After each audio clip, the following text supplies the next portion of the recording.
안녕하세요. 책을 정리해주는 남자 라이언입니다. 오늘은 1980년에 지어진 칼 세이건 교수님의 코스모스를 준비해봤습니다. 지금 현재 많은 회자가 되고 있죠. 이게 꼭 물리학 책이라기보다도 천체 물리학 분야라기보다도 저자가 범지구적 메시지를 던지는 책이라는 생각이 들었습니다. 그래서 이 책의 내용을 보면 천체 물리학뿐 아니라 진화생물학, 인류학 등 다양한 분야가 언급되기도 합니다.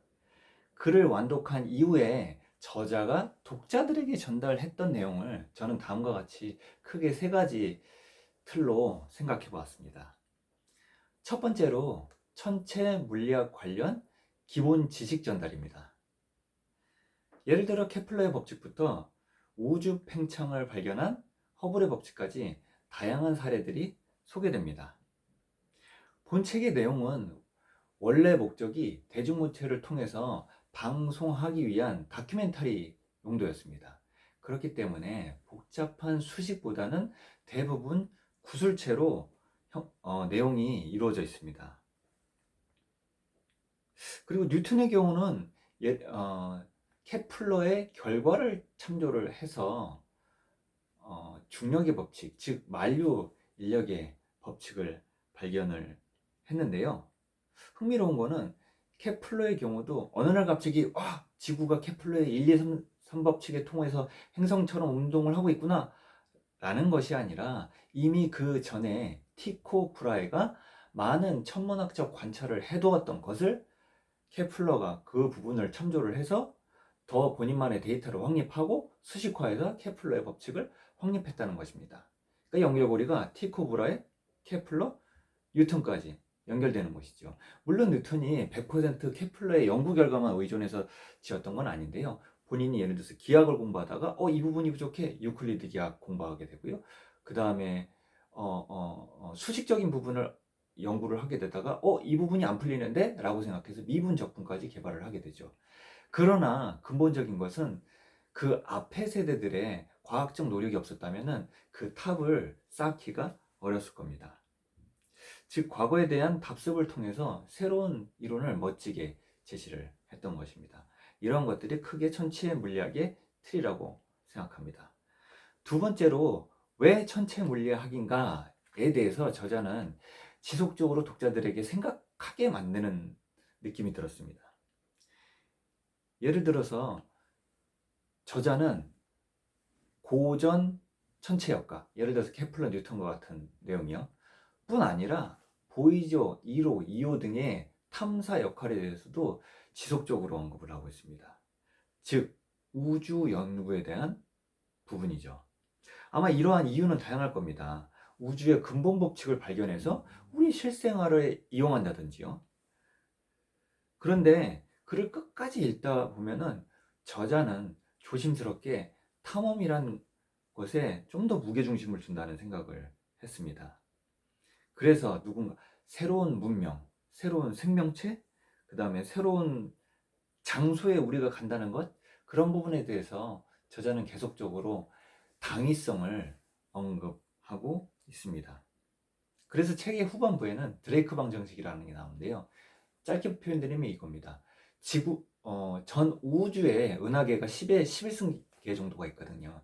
그 각각의 은하에는 별이 10의 11승계가 있습니다. 즉 우주 전체에는 별, 즉 태양과 같은 것들이죠. 우리는 행성입니다. 그것보다 좀 작은 단위고요. 태양과 같은 별들이 10의 22승 정도가 있는 거죠.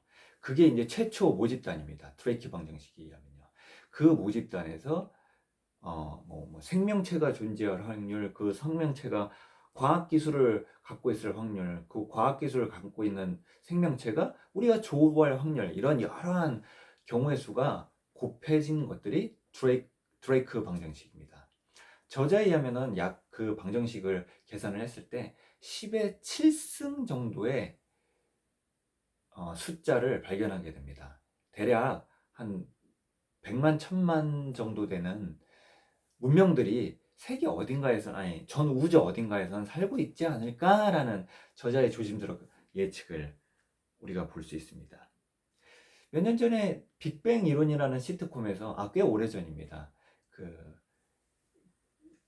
그 왈로위츠라는 인물이 나옵니다. 그 MIT에서 공부를 했고요. 스탠포드에서 엔지니어링 생활을 하는 친구입니다. 근데 그 친구가 술집 바를 들어가면서 왈로위츠 계수라는 것을 언급을 합니다. 농담처럼 얘기를 하는데요, 친구들한테. 왈로위츠 계수란 여기서 드레이크 코에피션트를 뭐 간접적으로 풍자했다 그럴까요? 그러니까 왈로위츠 본인이 바를 들어가서 여성과 조우해서 만날 수 있는 확률을 왈로위츠 계수라고 풍자를 하기도 했습니다.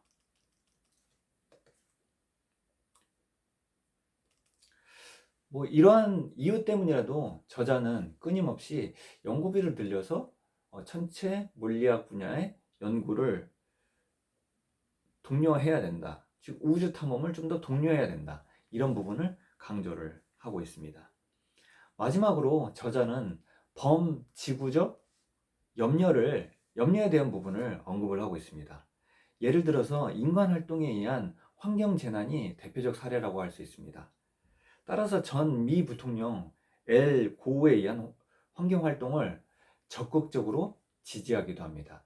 책이 발간된 시점이 1980년이라는 것을 생각해 보면 상당히 선지적 어떤 견해를 갖고 있었던 게 아닌가 생각이 들기도 합니다.